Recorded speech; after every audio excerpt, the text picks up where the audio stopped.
அன்பு மாணவ செல்வங்களுக்கு கலாபாரதியின் வாழ்த்துக்கள் கூடி. இப்போ ஒரு ஃபென்டாஸ்டிக் ப்ராப்ளம், ரியல் ப்ராப்ளம், ஃபீல்டில் இருக்கக்கூடிய ப்ராப்ளத்தை நம்ம என்ன செய்வோம், நம்ம ஆராய்ச்சி பண்ணுவோம். சரிங்களா? Will analyse. இப்போ பாருங்கள், a ball is dropped from a height of 90 metre. 90 metre உயரத்துலேருந்து ஒரு பால் என்ன செய்கிறோம், கீழே போடுறோம். On a floor at each collision, ஒவ்வொரு முறை தரையில் படும் போதும் தரையில் பட்டு ரீபவுண்ட் ஆகும். Each collision with the floor the ball loses 1/10 of its speed. கீழே விழுந்து மேலே ரைஸ் ஆகும்போது 10% ஸ்பீடு போயிடுது அதுக்கு. ரைட். ஸோ 10% ஸ்பீடு போயிடுச்சுன்னா 90% இருக்கும். Plot the speed time graph of its motion between t is equal to 0 to 12 seconds. 0லேருந்து 12 second வரைக்கும் அந்த பாலுடைய வேகத்துக்கும் நேரத்திற்கும் உள்ள கிராஃபை வரைய சொல்லியிருக்காங்க. ஸோ ப்ராப்ளம் புரிஞ்சுங்களா பிள்ளைங்களா? ஸோ இதை நம்ம ஆராய்ச்சி பண்ண போகிறோம். ஸோ திங்ஸை ஞாபகம் வச்சுக்கோங்க. ஃபஸ்ட் நான் என்ன செய்கிறேன், பிள்ளைங்களுக்கு புரியணுங்கிறதுக்காக ஒரு சின்ன ஸ்கிமேட்டிக் காமிக்கிறேன். இங்கே பாருங்கள். ஸோ இதான் பால் இனிஷியலாக இருக்குது. அதனோட உயரம் 90 மீட்டர். ரைட். ஸோ 90 மீட்டர் உயரத்தில் பால் என்ன செய்கிறோம், கீழே ட்ராப் பண்ணுறோம். பூமியை நோக்கி அது விழுந்து விழுந்து விழுந்து அதனுடைய ஆக்சலரேஷன் டியூ டு கிராவிட்டினால் அதனுடைய வேகம் யூனிஃபார்மாக இன்க்ரீஸ் ஆகி இங்கே மோதி மறுபடியும் ரீபவுண்ட் ஆகும். அப்படி ரீபவுண்ட் ஆகும்போது தரையில் வந்து விழும்போது என்ன வேகத்தில் இருந்துச்சோ அதில் 90% வேகத்தில் தான் கிளம்புது. அங்கே போய் மறுபடியும் கீழே விழும்போது அதனுடைய வேகம் ஹையஸ்டாக போயிடும். விழுந்த உடனே விழுந்த வேகத்தில் 90% வேகத்தில் மேலே போகும். ஸோ பால் அப்போ என்ன செய்யும், விழுந்து ரைஸ் ஆகி விழுந்து ரைஸ் ஆகி விழுந்து ரைஸ் ஆகி விழுந்து ரைஸ் ஆகி அப்படியே நின்றும். இதான் பிள்ளைகளாக நடக்குது. இதை என்ன கேட்குறாங்கன்னா 12 செகண்டுக்கு என்ன நடக்குதுன்னு கேட்குறாங்க. சரிங்களா? ஒவ்வொரு நிகழ்ச்சியாக என்ன நடக்குதுன்னு பார்ப்போம். ஏராளமான காமன் சென்ஸை அப்ளை பண்ணுவோம். 3 ஈக்குவேஷன் தான் சார் திரும்ப திரும்ப பயன்படுத்த போகிறேன். ஒன்று v² = u² + 2as கைனமேட்டிக்ஸில் உள்ள ஈக்குவேஷன். ரெண்டாவது ஈக்குவேஷன் v = u + at. மூணாவது தேவையான s = ut + half at². இதுதான் பிள்ளைகளை நான் யூஸ் பண்ண போகிறேன். எப்படினாலும் யூஸ் பண்ணலாம். ஆனால் காமன் சென்ஸ், இவ்வளவு காமன் சென்ஸோடு என்ன செய்யணும், நம்ம இதை பயன்படுத்தணும். காமன் சென்ஸ் ரொம்ப முக்கியம். இங்கே நான் என்ன பண்ண போகிறேன்னு கேட்டிங்கன்னா, வெலாசிட்டியுடைய மாடுலஸ் தான் நான் என்ன செய்கிறேன், நான் வரைகிறேன். வெலாசிட்டி டைரக்ஷனுக்கு ஏற்ற மாதிரி கிராஃப் வரையலை, இங்கே சின்ன பிள்ளைங்கிறதுனால. சரிங்களா? ஸோ வெலாசிட்டி நெகட்டிவாக இருந்தாலும் தட் இஸ் இங்கேருந்து மேலே போகும்போது இட் இஸ் பாசிட்டிவ் வெலாசிட்டி, மேலேருந்து கீழே வரும்போது நெகட்டிவ் வெலாசிட்டி. ரெண்டோட மாடுலஸ் தான் நான் வரைகிறேன். அதனோட அளவு தான் நான் என்ன செய்கிறேன், வரைகிறேன். திசையை குறிப்பிடல. திசையை குறிப்பிட்ட நெகட்டிவ் டைரக்ஷனில் போகும், சின்ன பிள்ளைங்கிறதுனால. ஓகே, இப்போ பாருங்கள், ஃபஸ்ட் எக்ஸ்பிரஷன் எடுத்துக்கிறேன். நம்மளுக்கு என்ன தெரியும் கேட்டிங்கன்னா, v² = u² + 2as. சரிங்களா? ஸோ இப்போ நான் என்ன விரும்புகிறேன் கேட்டிங்கன்னா, இனிஷியல் வெலாசிட்டி 0, பால் 90 மீட்டரில் கீழே போடுறேன். Initial velocity 0, 0, 2 into acceleration due to gravity 9.8. Right. S distance எவ்வளோ உயரத்தில், 90 மீட்டரில். அப்படி இருந்தால் v எவ்வளோவா இருக்கும்? So 0 + 2 × 9.8 × 90 is equal to 1764 some value. So this is v². Right. நீங்கள் ரூட் எடுத்தால் என்ன கிடச்சிரும், 42 மீட்டர்/செகண்ட். அப்போ இதுக்கு என்ன அர்த்தம், 90 மீட்டர்லேருந்து பாலை கீழே போட்டிங்கன்னா தரையில் வந்து விழும்பொழுது அதனுடைய வேகம் எவ்வளவு, 42 மீட்டர்/செகண்ட். இப்போ எவ்வளோ நேரம் ஆச்சு நம்மளுக்கு தெரியணும் இல்லைங்களா? ஸோ அதுக்கு நான் எதை பயன்படுத்துகிறேன்னு கேட்டிங்கன்னா, v = u + at இந்த எக்ஸ்பிரஷனை பயன்படுத்துகிறேன். ஸோ பயன்படுத்துகிற என்ன கிடைக்கும், final velocity is 42, initial velocity is 0, acceleration due to gravity of course modulus is 9.8. So time is equal to 4.29 second. அப்போ நான் என்ன கண்டுபிடிக்கிறேன் கேட்டிங்கன்னா, 4.29 செகண்டில், ஓகே, 4.29 செகண்டில் அது தரைக்கு வந்துருச்சு.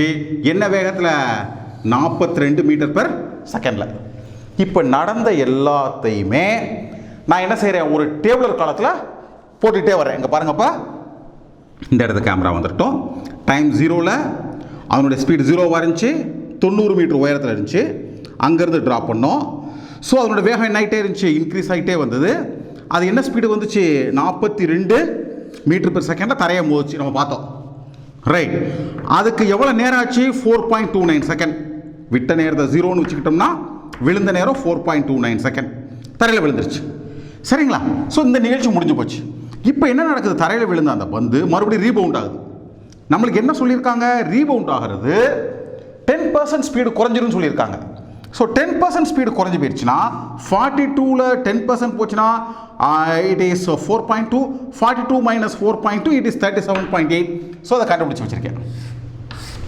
அப்போ தரையிலிருந்து விழுந்த பந்து அதனுடைய இனிஷியல் வெலாசிட்டி எவ்வளவா இருக்கு, மறுபடியும் உயர போகிறதுக்கு 37.8 மீட்டர் பெர் செகண்டாக இருக்கு. இப்போ நம்ம என்ன செய்யலாம் கேட்டிங்கன்னா, மறுபடியும் என்ன கண்டுபிடிக்க போகிறோம், எவ்வளோ உயரம் போகுதுன்னு கண்டுபிடிக்க போகிறோம். It is govern by simple relation, v square is equal to u square plus 2as. Right, so இங்கே அதனுடைய ஆப்போசிட் டைரக்ஷன் இருக்கு, vu எல்லாமே இருக்கிறதுனால நான் என்ன பயன்படுத்துகிறேன், g உடைய ரியல் வேல்யூ பயன்படுத்துகிறேன், தட் இஸ் -9.8. ஸோ நான் மைனஸ் போட்டிருக்கேன். சரிங்களா? So h is equal to 37.8 square divide by 2 into 9.8 is equal to 72.9 meter. So this is the height. Right. அப்போ 37.8 மீட்டர் பெர் செகண்ட்ல இருந்து பந்து மேலே போச்சுன்னா எவ்வளவு உயரம் போய் சேரும், 72.9 மீட்டர் போய் சேரும். அப்படி போய் சேரும் பொழுது அதனுடைய வேகம் என்னவா மாறிடும், 0 ஆயிரும். வேகம் என்னவாயிரும், 0 ஆயிரும். So v is equal to u plus 80 நான் பயன்படுத்தினேன்னா அந்த v என்னவா மாறிடும், 0 ஆயிரும். அப்போ நான் டைம் கண்டுபிடிச்சிடலாம், u தெரியும். So it becomes 3.86 second. So அப்போ என்ன செய்யறேன், இதை நான் மறுபடியும் என்ன செய்கிறேன், இந்த இடத்துக்கு கொண்டு வரேன். அப்போ என்ன ஆயிடுச்சு, இப்போ நான் என்ன பார்த்துருக்கேன், ஸோ 37.8 மீட்டர் பெர் செகண்ட் அது என்னாச்சு, அது கிளம்பிச்சு. ஓகே, கிளம்பி உச்சிக்கு போயிடுச்சு. அப்போ அதனோட வேகம் எவ்வளவு, 0. அதுக்கு எவ்வளோ நேரம் எடுத்துக்கிடுச்சு, 3.86 செகண்ட்ஸ் எடுத்துக்கிடுச்சு. ஏற்கனவே எவ்வளோ நேரம் கழிஞ்சு போயிருந்துச்சு, 4.29. இந்த 4.29ஐயும் 3.86 கூட்டினா என்ன வந்துருச்சு, 8.15. ஸோ 8.15ல் மறுபடியும் பால் எங்கே போயிடுச்சு, உயர போயிடுச்சு. உயர போயிருக்கும் போது அதனுடைய வேகம் எவ்வளவு, 0. எவ்வளோ உயரம் போயிருக்கு, 72.9 மீட்டர். நமக்கு என்ன தெரியும், கீழே இருந்து மேலே போகிறதுக்கு எவ்வளோ நேரம் ஆகுதோ அவ்வளோ நேரம் தான் மேலே இருந்து கீழே வர்றதுக்கோ ஆகும். அப்படின்னா இந்த 8.15 உடைய மறுபடியும் 3.86 கூட்டினா நம்மளுக்கு என்ன கிடைச்சி போயிடும், எவ்வளோ நேரம் கிடைச்சிரும், திஸ் இஸ் 12. ரைட். ஸோ அதே மாதிரி என்ன கண்டுபிடிச்சிடலாம், கீழே இருந்து என்ன வேகத்தில் கிளம்பி போதோ அதே வேகத்தில் தான் கீழே வந்து சேரும். So again 37.8. ரைட். ஸோ அங்கே எங்கே வந்துருச்சு, பூமிக்கு வந்துருச்சு. மறுபடியும் ரீபவுண்ட் ஆகுது. எவ்வளவு இதாக இழந்துருச்சு, 10%. ஸோ -3.78. 37.8 -3.78 34.02 எங்கே 12. அப்போ எவ்வளோ நேரம் முடிஞ்சு போச்சு, 12 செகண்ட் முடிஞ்சு போச்சு.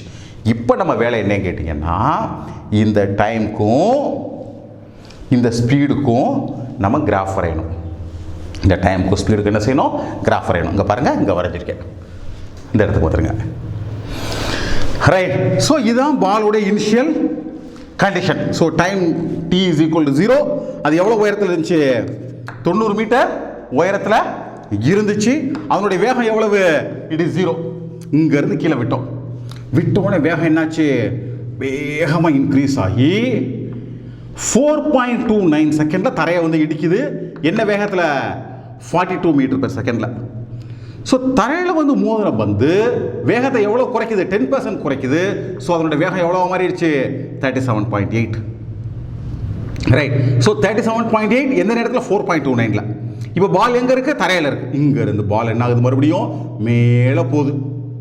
சரிங்களா? எவ்வளோ நேரம் போகுது, அதனுடைய வெலாசிட்டி 0 வர வரைக்கும்.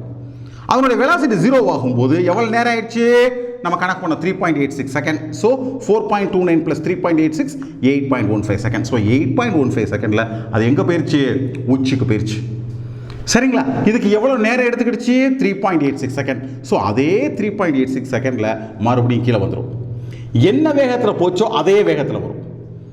என்ன வேகத்தில் போச்சோ அதே வேகத்தில். ஸோ அதுக்கு என்னாச்சு, 12 செகண்ட் 37.8. இங்கே வந்து பூமியில் என்ன செஞ்சிருச்சு, பட்டார்னு மோதுது. இதில் மறுபடியும் 10% போயிடுச்சு, மீனிங் 3.78 போயிடுச்சு. ஸோ என்ன ஆயிடுச்சு, அப்போ 34.02 செகண்டில் மறுபடியும் என்ன ஆகுது, அது கிளம்பி போகுது. இதுதான் பிள்ளைங்களா கேட்டிருக்காங்க. So it is simple, very simple. ஆனால் பிள்ளைங்களுக்கு என்ன தெரியணும்னு கேட்டிங்கன்னா, கைனமேட்டிக் ஈக்குவேஷனை புத்திசாலித்தனமாக கையாள தெரியணும். கைனமேட்டிக் ஈக்குவேஷனை எந்த இடத்துல எப்படி அதை என்ன செய்கிறது, நம்ம பயன்படுத்துறது, என்ன கொடுத்துருக்காங்க, என்ன நம்மளுக்கு தேவை, இந்த கொடுத்ததுலேருந்து தேவைக்கு எப்படி என்ன செய்கிறது நம்ம போகிறது, மேக்னிடியூடை பற்றி மட்டும்தான் நமக்கு போதும் அப்படிங்கும்போது ஜியோடைய வேல்யூ எப்படி சப்ஸ்டியூட் பண்ணுறது, அப்படி இல்லை அந்த இடத்துல அதனுடைய டைரக்ஷன் அக்கௌண்ட்ஸ்க்கு வருது, அப்போ கண்டிப்பாக அதில் மைனஸ் நம்ம போடணும்.